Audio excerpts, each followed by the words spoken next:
আসসালামু আলাইকুম ওয়া রাহমাতুল্লাহি ওয়া বারাকাতুহু। নাহমাদুহু ওয়া নুসাল্লি আলা রাসূলিহিল কারীম। আম্মা বা'দ, ফাআউযু বিল্লাহি মিনাশ শাইতানির রাজীম। বিসমিল্লাহির রাহমানির রাহিম।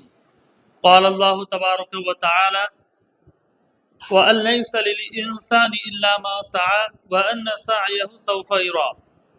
ওয়া ক্বালা আল্লাহু ফি মাওযি'in আখার ইয়া আইয়ুহাল্লাযীনা আমানু ইত্তাকুল্লাহ ওয়াল তানজুর নাফসুম মা কদ্দামাত লিগাদ ওয়াত্তাকুল্লাহ ইন্নাল্লাহা খাবীরুম বিমা তা'মালুন। وقال النبي صلى الله عليه وسلم من دل على خير فله مثل أجر فاعله. وقال رسول الله صلى الله عليه وسلم في موضع آخر ألا كلكم راع وكلكم مسؤول عن رعيته. সম্মানিত সভাপতি, আজকের এই মঞ্চে উপবিষ্ট সম্মানিত সভাপতি এবং মসজিদ কর্তৃপক্ষ, মক্তব কর্মীগণ এবং আশেপাশের মসজিদ থেকে আগত দিন দরদি ইসলামী ভাইয়েরা এবং পর্দার আড়ালের মা ও বোনেরা, সমস্ত প্রশংসা মহান আল্লাহ সুবহানাহু ওয়া তাআলার জন্য, যিনি আমাদের সকলকে এই মহতী অনুষ্ঠান আয়োজন করার সামর্থ্য দান করেছেন। তাই জন্য তার দরবারে আমরা সকলেই শুকরিয়া জানাবো, আলহামদুলিল্লাহ। অতঃপর লাখো কোটি সালাম এবং দরুদ বর্ষিত হোক নবীদের শেষ নবী, আমার আপনার প্রিয় নবী মুহাম্মদুর রাসূলুল্লাহ সাল্লাল্লাহু আলাইহি ওয়াসাল্লামের প্রতি, যিনি দ্বীনে ইসলামকে আমাদের সম্মুখে সহজভাবে তুলে দিয়ে গেছেন। সেই মহামানবের প্রতি আমরা আরেকবার দরুদ পাঠ করব ছোট্ট করে, আল্লাহুম্মা সাল্লি আলাইহি আল্লাহুম্মা বারিক আলাইহি। সম্মানিত দ্বীনী ভাইরা, আজকের অত্যন্ত খুশির দিন, আনন্দ সংবাদ। যে স্বপ্ন আরো আপনাদের মধ্যেও ছিল যে এখানে মক্তব অন্যান্য মসজিদের মতো বক্তব্যের সূচনা হোক, রহমানিয়া দিনিয়াত এখানে চলুক, কিন্তু রব্বুল আলামিনের ইচ্ছা না হলে তো আর কিছু হয় না। ওয়ামা তাশাউনা ইল্লা আন ইয়াশা আল্লাহু রাব্বুল আলামিন। এতদিন আমাদের গাফলাতির কারণে, এতদিন আমাদের দুর্বলতার কারণে সেই কাজ আমরা ঠিকমতো গড়ে তুলতে পারিনি, কিন্তু আল্লাহ রাব্বুল আলামিন আমাদের এই ক্ষুদ্র প্রচেষ্টাকে যেন কবুল করে নেন, বলুন আমিন। আজকের এই অনুষ্ঠানে এসে সত্যি আমি তো আপ্লুত, এবং আমি চাই যে আপনারা সকলেই আজকে আপনার দায়িত্ব, কি দায়িত্ব আছে এবং কিভাবে আপনারা এই কমিটিকে সুন্দরভাবে চালাবেন, সেইগুলো আপনারা অবশ্যই জেনে নেন, বুঝে নেন, এবং এর মাধ্যমে যাতে কাজটা সুন্দরভাবে এগিয়ে চলে এবং আমাদের পরবর্তী জেনারেশন, প্রজন্ম যেন এই শুভ কাজকে পরিচালনা করতে করতে আমরা যেন দুনিয়া থেকে একের পর এক বিদায় নিতে পারি, সেই তৌফিক যেন আল্লাহ আমাদেরকে দেন। ভাই সকল, যে আয়াতটি আমি পাঠ করেছি, রব্বুল আলামিন বলছেন, ইয়া আইয়ুহাল্লাযীনা আমানুত্তাকুল্লাহ ওয়াল তানজুর নাফসুম মা কদ্দামাত লিগাদ। হে ঈমানদারগণ, তোমরা আল্লাহকে ভয় করো এবং তোমাদের উচিত যে প্রত্যেকেই নিজের আমল সম্পর্কে চিন্তা ভাবনা করবে যে আগামী দিনের জন্য কি আমল সে সঞ্চয় করে রেখেছে। কেননা আল্লাহ রব্বুল আলামিন অতি সূক্ষ্ম বিষয়েও জ্ঞান রাখেন, তিনি জানেন।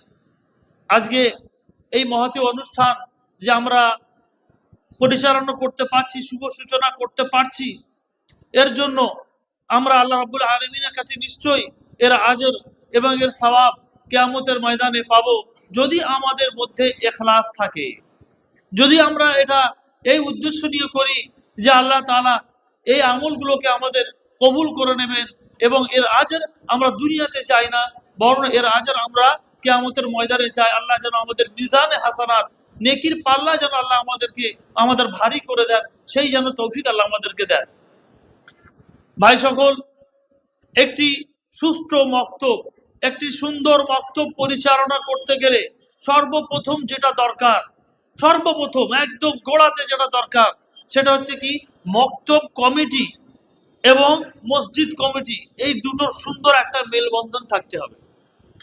মসজিদ কমিটি হচ্ছে সুপারভাইজার, সবার উপরে থাকবে, তদারকি করবে, এবং মসজিদ কমিটির মধ্যে আরেকটা অন্যান্য যারা দিনের কাজে আগ্রহী যেসব যুবক ভাইরা, যেহেতু এই কাজ পরিশ্রমের কাজ, মেহনতের কাজ, যাই জন্য মসজিদ কমিটির সাথে সাথে আরো যুবকদেরকে নিয়ে, এই মসজিদ কমিটির সাথে আরো যুবকদেরকে নিয়ে একটি মক্তব কমিটি পৃথকভাবে হতে হবে। বৃহত্তর কাজ এবং অনেক পরিশ্রমের কাজ। পৃথিবীতে আল্লাহ রাব্বুল আলামিন যে নিয়ামতগুলো আমাদেরকে দেন, কিছু নিয়ামত আল্লাহ রাব্বুল আলামিন সবার জন্য ফ্রি আম করে রেখেছেন, যেমন হাওয়া, পানি, আগুন, এগুলো আল্লাহ রাব্বুল আলামিনের ফ্রি নিয়ামত। আর কিছু আল্লাহ রাব্বুল আলামিনের নিয়ামত এমন হয় যেগুলোর জন্য পরিশ্রম করতে হয়, মেহনত করতে হয়, বিনা মেহনতে কিছু হাসিল হয় না। তার মধ্যে একটি হচ্ছে শিক্ষা। শিক্ষা এমন জিনিস, যদি মেহনত না করা হয় হাসিল হবে না। ঠিক তেমনি আমার দুনিয়াতে থাকতে থাকতে আখেরাতের জন্য আমি যদি নিজের মেহনত না করি, সঞ্চয় না করি, আমার আমল সঞ্চয় না করে যাই, তাহলে আমার আখেরাতের পরিত্রাণ আমি আর পাবো না। তাই জন্য আখেরাতের পরিত্রাণ পাওয়ার জন্য, নিজের জন্য, নিজের প্রজন্মের জন্য এবং সারা মহল্লাবাসীর জন্য সবচেয়ে উত্তম মাধ্যম সেটি হচ্ছে এই বক্তব্য পরিচালনা করা। তার কারণ হচ্ছে শিক্ষাই হচ্ছে জাতির মেরুদণ্ড। শিক্ষাই হচ্ছে মানুষকে উন্নতি অগ্রগতির পথে নিয়ে যায়। শিক্ষা ছাড়া মানুষের কোনো গতি নেই, এটা তো আমরা সকলেই জানি। সারা সময় এই এই কথাগুলো, এই গুণবান কথাগুলো সবসময় বলা হয়, কিন্তু এর মধ্যে থেকেও আমাদের যেটা সবচেয়ে বেশি প্রয়োজন সেটা হচ্ছে কি, এই বিদ্যা, যে বিদ্যার উপরে ভর করে আমার আখেরাত বাঁচবে, আমি আখেরাতে সফলতা অর্জন করব এবং দুনিয়াতেও আমার কল্যাণ থাকবে।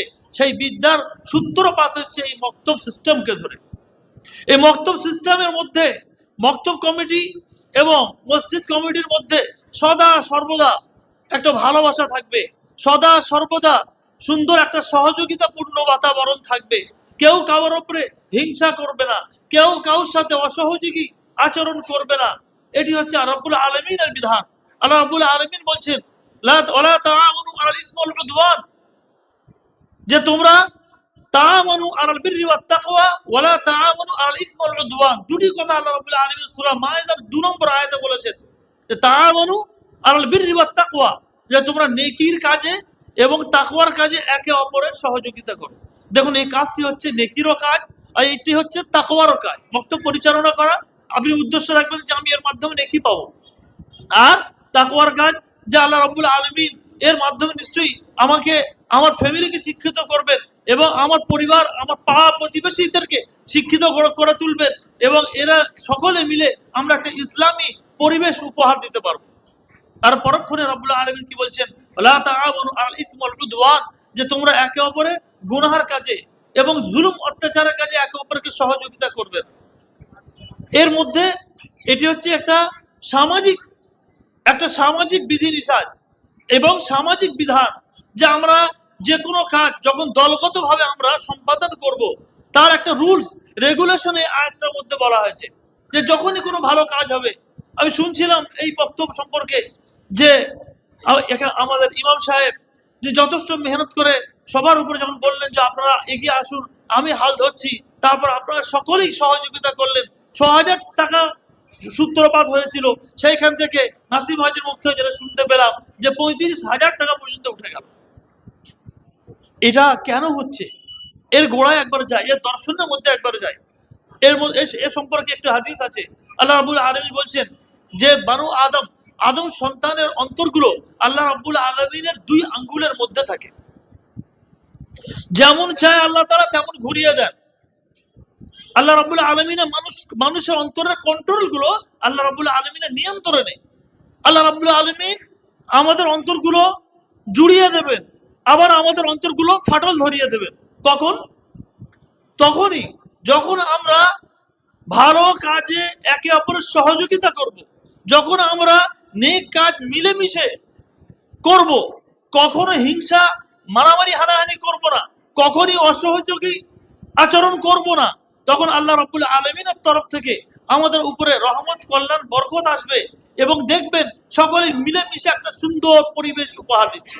আপনি চিন্তা করুন, আজ থেকে ৬-৭ মাস আগে থেকে এই মসজিদের এই মক্তবের একটা প্রোগ্রামের কোনো হয়তো মনে হচ্ছিল উদ্যোগ হবে, কিন্তু দেখা যাচ্ছে যে এই মাসের মধ্যেই এমন করে সবাই নড়ে চড়ে বসলো। এই মাসের মধ্যেই কেমন করে কি আল্লাহ রাব্বুল আলামিন আমাদের দ্বারাই, আমরা এই কাজ করিনি, আমাদের দ্বারাই রব্বুল আলামিন এত ভালো ভালো কাজ করিয়ে নিচ্ছেন। এই আকীদা, এই বিশ্বাস, এর নাম হচ্ছে ইখলাস। যে আমাদের ওমা তৌফিক ইল্লা বিল্লাহ, আমাদের কোনো সামর্থ্য নেই। রব্বুল আলামিন আমাদের উপর দয়া করেছেন, আমাদের উপর কল্যাণ করেছেন, তাই জন্য তিনি আমাদেরকে সুযোগ দান করেছেন যে এইরকম একটা সুন্দর শিশুদের জন্য মক্তব পরিচালনা করে একটা সুন্দর সুযোগ দান করেছেন। কারণ আমরা দ্বীনের দিকে এগিয়ে এসেছি, কারণ আমরা দ্বীনের প্রতি ভক্তি দেখিয়েছি। আল্লাহ রাব্বুল আলামিনের কাছে যদি আমরা দৌড়ে যাই, আমরা যদি আল্লাহ রাব্বুল আলামিনের কাছে এগিয়ে যাই, আল্লাহ রাব্বুল আলামিন আরো আমাদের কাছে এগিয়ে আসেন। আমরা যদি এক পা এগিয়ে যাই, আল্লাহ রাব্বুল আলামিন আরো এগিয়ে আসেন। আর যদি আমরা দৌড়ে যাই, আল্লাহ রাব্বুল আলামিন আমাদেরকে কোলে তুলে নেন। এটা বুখারী শরীফের বিখ্যাত হাদিসের এটি ব্যাখ্যা আমি বলছি আর কি। এক হাত যদি এক বালিশ কেউ যায়, মানে এক বিঘত যদি কেউ যায়, তাহলে এক হাত আল্লাহ রাব্বুল আলামিন তার দিকে অগ্রসর হবে। কেউ এক হাত যদি অগ্রসর হয়, তাহলে আল্লাহ রাব্বুল আলামিন তার দিকে দৌড়ে অগ্রসর হবে। কেউ যদি দৌড়ে যায়, তাহলে আল্লাহ রাব্বুল আলামিন তাকে আরো সুযোগ দেবেন। ভালো কাজ করলে রব্বুল আলামিনের তরফ থেকে আমাদের জন্য বারংবার সুযোগ আসবে। এই সুযোগটাকে কাজে লাগিয়ে আখেরাত থেকে আমাদেরকে মুক্তি অর্জন করতে হবে। এটাই আমাদের লক্ষ্য উদ্দেশ্য। মক্তব কমিটি যখন পরিচালনা করবেন, মক্তব কমিটির মধ্যে সুন্দর বাতাবরণ একটা অবশ্যই থাকবে। দেখবেন কাজ করতে করতে এটা হচ্ছে একটা বিরাট গুরুত্বপূর্ণ ভালো কাজ। আর এই কাজ আপনি যদি ভাবেন যে সবসময় সুন্দর হয়ে চলতে থাকবে, তাহলে কিন্তু ভুল। কারণ শয়তান আমাদের সবচেয়ে বড় শত্রু। আল্লাহ রাব্বুল আলামিন কোরআনে ঘোষণা করে বসে আছেন যে ইন্না শাইতানা লাকুম আদুউম মুবিন, শয়তান হচ্ছে তোমাদের কঠিন শত্রু, খোলা পরিষ্কার তোমাদের শত্রু। আর সে শত্রু আগে থেকে ঘোষণা দিয়েছে, যখন আল্লাহ রাব্বুল আলামিন তাকে বিতাড়িত করে জান্নাত থেকে, তখন শয়তান বলে লা উদান্না লাহুম সিরাতাকাল মুস্তাকিম, হে আল্লাহ আমি তোমার বান্দাদেরকে গোমরাহ করার জন্য সোজা পথে বসে থাকবো। শয়তান বলেনি যে মদের দোকানে বসে থাকবো, শয়তান বলেনি যে জুয়ার দোকানে বসে থাকবো, কেন ও মানুষ তো গোমরাহ হয়ে বসেই আছে। ভালো কাজ করবেন, আল্লাহ রাব্বুল আলামিন অন্তরকে জুড়িয়ে দেবে। আবার শয়তান কিন্তু ছাড়বে না, একের পর এক বাধা দিতে আসবে, মানুষের মধ্যে ফাটল ধরাতে আসবে, যেন একে অপরের সাথে শত্রুতা করতে চেষ্টা করবে এবং করাতে চেষ্টা করবে, এবং একে অপরকে মধ্যে ঘৃণা বিদ্বেষ আনার চেষ্টা করবে। কারোর কাজের যদি একটু খামতি হয়, ভুল ত্রুটি হয়, সেটাকে বড় করে দেখানোর চেষ্টা করবে। তাই শয়তানের প্ররোচনায় কোনো মতে আমাদের পা দিলে হবে না, তবেই আমাদের সম্পর্কটা ভালো থাকবে। এটা কি বোঝাতে চাচ্ছি আমি? মক্তবের যারা দায়িত্ববান হবে, মসজিদের যারা কমিটির দায়িত্ববান হবে, তারাও মানুষ, তাদের দ্বারা ভুল ত্রুটি হওয়া সম্ভব।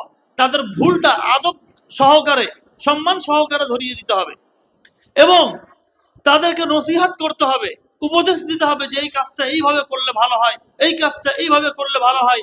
তা না করে যদি আমরা বাইরে সমালোচনা করি, যদি তার পিছনে আমরা লেগে থাকি, তার জন্য যদি আমরা দুষ্ট মন্তব্য করি, তাহলে সেই মানুষটা অন্তর ভেঙে যাবে, সেই মানুষটার আশা আকাঙ্ক্ষা মরে যাবে, তাহলে সে আর কাজ করতে আসবে না। এইভাবেই কিন্তু সমাজের ভাঙন ধরে, এইভাবেই। সুতরাং সদা সর্বদা যারা কমিটি পরিচালনা করবেন, তারা লিল্লাহ ফিল্লাহ, একদম আল্লাহকে সন্তুষ্ট করার জন্য এবং আল্লাহ রাব্বুল আলামিনের খুশি অর্জন করার জন্য এই কাজ সম্পাদন করতে হবে। এবং এই কাজ করতে গিয়ে যদি কোনো ভুল ত্রুটি হয়, তাহলে আমাদের খেয়াল রাখতে হবে যে কমিটির লোকেরা যেন অন্যায়ভাবে কারো সমালোচনা না করে। যদি কোনো কমিটির কোনো সদস্য যদি তার দ্বারা ভুল হয়ে যায়, তাহলে আদব সহকারে তার ভুল ধরাতে হবে। মক্তব কমিটির এবং মসজিদ কমিটির গুরু দায়িত্বের মধ্যে একটি দায়িত্ব হচ্ছে যে তারা অবশ্যই একটা প্রতি সপ্তাহে এশার পরে হোক বা মাগরিব পরে হোক, যখন তারা সময় পাবে, তারা যে বিশেষ করে মক্তব কমিটি, তারা প্রতি সপ্তাহ হিসাব নিকাশ নেবে। হিসাব নিকাশ বলতে পয়সার হিসাব নিকাশের থেকে বেশি জরুরি যে এই সপ্তাহে কোন কোন শিশু ভালো করে মক্তবের মধ্যে এসেছে, সুন্দর হাজিরা দিয়েছে, সুন্দর পড়াশোনা শিখেছে, কার মধ্যে ঘাটতি থেকে গেছে, কোন শিশুর মধ্যে কমতি থেকে গেছে। এইটা একটা কারগুজারি, এটা একটা সাপ্তাহিক রুটিন এটা মেনটেন করতে হবে। তাহলে দেখবেন মক্তব সুন্দর। এতদিন যে মক্তব চলেনি, এবার যে চলছে, দেখবেন ওই পিছনের ঘাটতিগুলো আল্লাহ রাব্বুল আলামিন রাজি থাকলে দ্রুত সে ঘাটতিগুলো মেকআপ হয়ে যাবে ইনশাআল্লাহ। মক্তব কমিটিকে প্রচুর মেহনত করতে হবে। দিনের কাজ হচ্ছে মেহনত করার কাজ। দিনের কাজ বিনা মেহনত হয় না। এটা প্রথমে মাথায় ঢুকে নেন। তাই যদি হতো প্রিয় রাসূল মুহাম্মদুর রাসূলুল্লাহ সাল্লাল্লাহু আলাইহি ওয়াসাল্লাম তিনি কে? তিনি হচ্ছে মুস্তাজাবুদ দুআ। মুস্তাজাবুদ দুআর অর্থ কি? যে আল্লাহর কাছে যা চাইবেন আল্লাহ তাই দিয়ে দেবেন। যদি তিনি চাইতেন যে আল্লাহ পুরো তায়েফবাসীকে হেদায়েত দিয়ে দাও, পুরো মক্কাবাসীকে হেদায়েত দিয়ে দাও, তো দিতেন না। কিন্তু রব্বুল আলামিন না, মেহনত করালেন তাকে, তায়েফে গিয়ে কি মার খাওয়ালেন এবং কত মেহনত করালেন। একদিন যেতে যেতে যেতে যেতে সেই গিয়ে শেষ অংশে গিয়ে ফাতে মক্কার সময়, মক্কা বিজয়ের সময়তে তারপরে এই আয়াত অবতীর্ণ হলো কি যে ইযা জাআ রাসূলুল্লাহিল ফাতহু ওয়া রাআইতান নাস ইয়াদখুলুনা ফি দীনিল্লাহি আফওয়াজা, লোকেরা দলে দলে ইসলাম ধর্মের মধ্যে প্রবেশ করছে। এই মেহনতটা 23 বছরের মেহনত ছিল। সুতরাং আমরা তো খুব ক্ষুদ্র পরিমাণে কাজ করছি। এই বক্তব্যের জন্য আমাদের যে কি পরিমাণ মেহনত করতে হবে, কি পরিমাণ পরিশ্রম করতে হবে, বলে বোঝাতে পারবো না। তাই আল্লাহ রাসূল সাল্লাল্লাহু আলাইহি ওয়াসাল্লাম যে হাদিসটা আমি পাঠ করেছি, তার দুটি হাদিসের মধ্যে একটি হাদিসের অর্থ বলছি যে রাসূলুল্লাহ সাল্লাল্লাহু আলাইহি ওয়াসাল্লাম বলছেন যে মান দাল্লা আলা খাইরিন, যে ব্যক্তি ভালো কাজের জন্য লোকেদেরকে উপদেশ দেয়, ফালাহু মিসলু আজরি ফাইলিহি, মুসলিম শরীফের হাদিস। তো সেই ব্যক্তির জন্য সেই নেকি লিখে দেওয়া হবে যে নেকি অন্যজন করবে। অর্থাৎ অন্য কেউ যদি সেই ভালো কাজটা শুনে তার প্রতি আমল করে, তাহলে যে প্রথম সূত্রপাত করলো তার নেকি, তার একখানি নেকি সেই ব্যক্তিও পেয়ে যাবে। সুতরাং বক্তব্য সূচনা করার জন্য আপনারা যারাই এখানে মুরব্বীগণ আছেন, যারাই এখানে কমিটি আছেন, তারাই যে মেহনত করেছেন, আপনারা আবার এক্সট্রা নেকি পাবেন, যেহেতু আপনাদের অবদান। যে ব্যক্তি অর্থ দিয়ে শুরু করলো, যে ব্যক্তি মেহনত দিয়ে শুরু করলো, যে ব্যক্তি মাইন্ড দিয়ে শুরু করলো, আপনারা এক্সট্রা নেকি পাবেন। রাসূলুল্লাহ সাল্লাল্লাহু আলাইহি ওয়াসাল্লাম আরো বলছেন যে মান দাআ ইলা খাইরিন, যে ব্যক্তি কোনো ভালো কাজের দিকে ডাক দেয়, ফালাহু মিনাল আজরি, তার জন্য সেই আজর হবে। মান তাবিআহু, যে সেই কাজটা যে অনুসরণ করবে, তার কাজ তার মধ্যে তার জন্য লিখে দেওয়া হবে যে সূত্রপাত করেছে। আর লা ইয়ানকুসু মিন উজুরিহিম, যে এই কাজটা তার আমলের মধ্যে কোনো কমি করবে না। অর্থাৎ দ্বিতীয় ব্যক্তি তৃতীয় ব্যক্তি যারা পরবর্তীতে করবে, প্রথম ব্যক্তির আমলে এক্সট্রা যে নেকি লিখে দেওয়া হবে সেটা আর কমিয়ে আসবে না। কিন্তু এইখানে বলেও ক্ষান্ত হননি। এই হাদিসটা উপর হাদিসটা তো অর্থ সেম, দ্বিতীয় যে টুকরো আছে সেটা বলার জন্য এই হাদিসটা অবতারণা করলাম। দ্বিতীয় টুকরোতে যে বলা আছে মান দাআ ইলা যালালাতিন, যে ব্যক্তি কোনো পথভ্রষ্টের দিকে ডাকবে, তাহলে ফালাহু মিনাল আসাম, তার জন্য সেই গুনাহ হবে। যে অন্য ব্যক্তিরা সেই গুনাহের প্রতি আমল করবে, সেই গুনাহের এক ভাগ যে ব্যক্তি শুরু করেছে তার উপরে বর্তাবে। আর লা ইয়ানকুসু মিন আসামিহি, যে তার গুনাহের মধ্যে, মানে দ্বিতীয় তৃতীয় ব্যক্তিরা যারা গুনাহগুলো আবার করলো তাকে দেখে, তো দ্বিতীয় তৃতীয় ব্যক্তির যে গুনাহ সে প্রথম ব্যক্তির দিকে যাবে, আর প্রথম ব্যক্তির গুনার মধ্যে কোনো কমি করা হবে না। আর দ্বিতীয় ব্যক্তিরা যারা আমল করেছে তাদের গুনার মধ্যে কোনো কাটতি হবে না, ওই তাদের গুনাহ তো থাকবে, সাথে প্রথম ব্যক্তি যে সূত্রপাত করেছে অন্যায়ের, তার খাতায় একটা গুনাহ লিখে দেওয়া হবে। এটাও মুসলিম শরীফের হাদিস। এর দ্বারা কি বোঝাতে যাচ্ছি? যে ভালো কাজ শুরু করতে হবে, ভালো কাজ জন্য এক্সট্রা বেনিফিট রব্বুল আলামিনের তরফ থেকে আমরা পাবো। আর ঠিক পায় যদি কোনো প্রকার অন্যায় অবিচার হয়, তাহলে সে কাজে আমাদেরকে ঝাঁপিয়ে পড়তে হবে। সেই কাজে মন্দ কাজ থেকে, সমাজ থেকে দূরে রাখতে হবে। সমাজ থেকে দূরে রাখতে পারলেই তবেই কিন্তু আমরা ঠিক টার্গেট, যে খায়রা উম্মাত আমাদের জন্য বলা হয়েছে, যে উম্মাতে মুসলিমাকে বলা হয়েছে খায়রা উম্মাত, সর্বোৎকৃষ্ট জাতি। এর আগে ইহুদি জাতিদেরকে বলা হয়েছে ইয়া বানি ইসরাঈল আযকুরু নি'মাতাল্লাতী আন'আমতু আলাইকুম ওয়া আন্নী ফাযযালতুকুম আলাল আলামিন। হে ইহুদি জাতি, তোমরা শুনে নাও, জেনে নাও, তোমাদেরকে আমি নিয়ামত দান করেছি, সেই নিয়ামতকে স্মরণ করো, আর তোমাদেরকে সারা বিশ্বের উপরে অগ্রাধিকার দিয়েছি। সেই যুগেতে মুসা আলাইহিস সালামের যুগেতে সারা বিশ্বের উপরে অগ্রাধিকার দিয়েছিল। তারপরে ইহুদিদের কর্মফলে, খারাপ কর্মফলের জন্য আল্লাহ রাব্বুল আলামিন তাদের কাছ থেকে সরদারি কেড়ে নেন, তাদের কাছ থেকে আল্লাহ রাব্বুল আলামিন তাদের উপরে লানত বর্ষণ করেন। তাই জন্য কোরআনে বারবার এসেছে ওয়াগাদিবাল্লাহু আলাইহিম, তাদের উপরে আল্লাহর রাগ পতিত হোক, তাদের আল্লাহ রাব্বুল আলামিনের গজব পতিত হোক। এই কোরআনে এই বিষয়টা বারবার এসেছে। তারপরে ধীরে ধীরে ঈসা আলাইহিস সালামের পর তারপর আবার মুহাম্মদ ওয়া উম্মতে মুহাম্মাদিয়ার জন্য এই ফজিলত রাখা হয়েছে। আমাদেরকে বলা হয়েছে খায়রুল উম্মাহ, উত্তম জাতি। তো উত্তম জাতি আমরা কখন হব, সেই শর্ত সূরা আল ইমরানের 110 নম্বর আয়াতে এই শর্ত লেখা আছে। যে শর্ত হচ্ছে কি, তা'মুরুনা বিল মা'রুফি ওয়া তানহাউনা আনিল মুনকার, ভালো কাজের আদেশ দেবে এবং ভালো কাজ পরিচালনা করবে, সাথে থাকবে, যুক্ত থাকবে এবং বেশি বেশি করে সমস্ত জায়গায় ভালো কাজকে সর্বজনীন করতে হবে। আর ঠিক তার উল্টো মন্দ কাজের জন্য প্রতিঘাত করতে হবে এবং মন্দ কাজের জন্য দলবদ্ধভাবে মেহনত করে মন্দকে সরাতে হবে। পাড়ায় যদি একটা গাঁজার ঠেক হয়, পাড়ার যদি একটা মদের ঠেক হয়, তাহলে দলগতভাবে মিলে সরাতে হবে ওটাকে। এটাই রাসূলুল্লাহ সাল্লাল্লাহু আলাইহি ওয়াসাল্লামের আদেশ, এটাই রাসূলুল্লাহ সাল্লাল্লাহু আলাইহি ওয়াসাল্লামের আখলাক চরিত্র ছিল। ভাইরা আমার, আমি যে কথাটি বলতে যাচ্ছি, যে কোনো কাজ মক্তব কমিটি এবং মসজিদ কমিটির সমন্বয় সাধনে যৌথ উদ্যোগে কাজটাকে ত্বরান্বিত করতে হবে এবং আপনাদেরকে দেখে আপনাদের পরবর্তী প্রজন্ম শিখবে। যদি আপনাদের মধ্যে ইখলাস থাকে, ভয় থাকে এবং রব্বুল আলামিনের প্রতি ভালোবাসা থাকে, তাহলে আপনাদের প্রজন্ম আপনাদের দেখে সেই ভালোবাসাটাকে অ্যাডপ্ট করবে, সেই ইখলাসটাকে অ্যাডপ্ট করবে। আর যদি আপনারা ঠিক মতো আল্লাহর কাজ সম্পাদন না করেন, তাহলে আল্লাহ রাব্বুল আলামিন কোরআনে আবার অন্যত্রে ঘোষণা দিয়েছে যে যদি তোমরা আল্লাহর কাজ না করো, তাহলে আল্লাহ রাব্বুল আলামিন তোমাদের পরিবর্তে ওয়াইন তাতাওয়াল্লাউ ইস্তাবদিল কওমান গায়রাকুম, সূরা মুহাম্মদ আল্লাহ রাব্বুল আলামিন বলছেন যদি তোমরা আল্লাহ রাব্বুল আলামিনের বিধান থেকে মুখ ফিরিয়ে নাও, তাহলে আল্লাহ তাআলা তোমাদের পরিবর্তে অন্য কওমকে, অন্য জাতিকে আবার বসিয়ে দেবে। সুতরাং আমরা এটা চাই না, আল্লাহ রাব্বুল আলামিনের এত ফজিলতকে আমরা হাত থেকে ছাড়তে চাই না। আমরা চাই যে এই ফজিলত, এই একটা সাদকা জারিয়ার যে কাজ, এই কাজটা যেন আমাদের হাতেই থাকুক। আমরা এটা চাই। মক্তব কমিটি, মসজিদ কমিটি, অভিভাবকগণ সকলেই আমাদেরকে উদ্যোগী হতে হবে যে মক্তব যেন সুন্দর সুন্দর থেকে সুন্দর পদ্ধতিতে যেন চলে।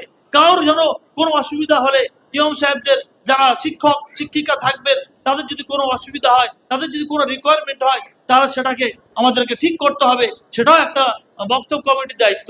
দেখা যাচ্ছে টিচিং লার্নিং মেটেরিয়াল যেটা হয়, টিচিং এইডস যেটা হয়, যে টিচিং লার্নিং মেটেরিয়াল কোনো জায়গায় ঘাটতি আছে কিনা, কমতি আছে কিনা দেখে নিতে হবে। আমাদের হালাল রুজি থেকে এইসব কাজে আজ অগ্রসর হতে হবে।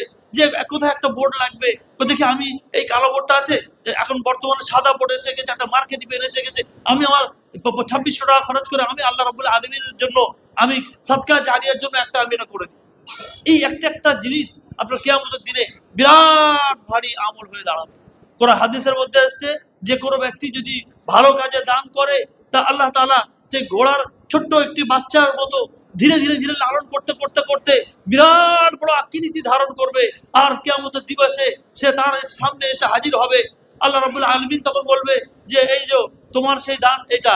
তো বলবে আল্লাহ, আমি তো এত দান করিনি, আমি এত কিছু দান করিনি। বলে হ্যাঁ, তুমি যে ওইটুখানি দিয়েছিলে, ওই যে তুমি 100 টাকা দিয়েছিলে মক্তবের জন্য, ওই যে তুমি দান করেছিলে ভালো কাজের জন্য, ওই দানটা আমার ভালো লেগেছে, আমি ওইটা তুমি ইখলাসের সাথে দিয়েছিলে, তাই জন্য ওইটাই আমি বাড়তে বাড়তে বাড়তে বাড়াতে বাড়াতে বাড়াতে বাড়াতে দানটাকে এমন পর্যায়ে নিয়ে গেলাম, দেখো আজকে তোমার দান, তোমাকে আমি সেটা ফিরিয়ে দিলাম। এটাই হচ্ছে রাব্বুল আলামিনের অশেষ দয়া আমাদের প্রতি, যে তিনি আমাদের কাছে যে মাল নেন, তিনি আমাদের কাছে যে মেহনত নেন, সেটার পরিণাম আমাদেরকে আখিরাতে বুঝিয়ে দেবেন। এটাই সূরা নাজমের আয়াতে বলা হয়েছে, যেটা আমি সর্বপ্রথম তেলাওয়াত করেছি। রাব্বুল আলামিন এই কথা বলছেন, ওয়া আল্লাইসা লিল ইনসানি ইল্লা মা সা, যে প্রত্যেক ব্যক্তি তার কর্মফল অনুযায়ী তাকে জাযা দেওয়া হবে, তাকে বদলা দেওয়া হবে। ওয়া আন্না সা'য়াহু সাউফা ইরা, এবং সে তার চেষ্টা প্রচেষ্টার ফলাফল নিশ্চয়ই অতি শীঘ্রই সে দেখতে পাবে। তাই বেরাদার, তাই ভাইরা আমার, অবশ্যই মনে রাখবেন যে নেক কাজে, যে সৎ কাজে আপনারা হাত দিয়েছেন, আমরাও সহযোগিতায় পেছন থেকে আছি।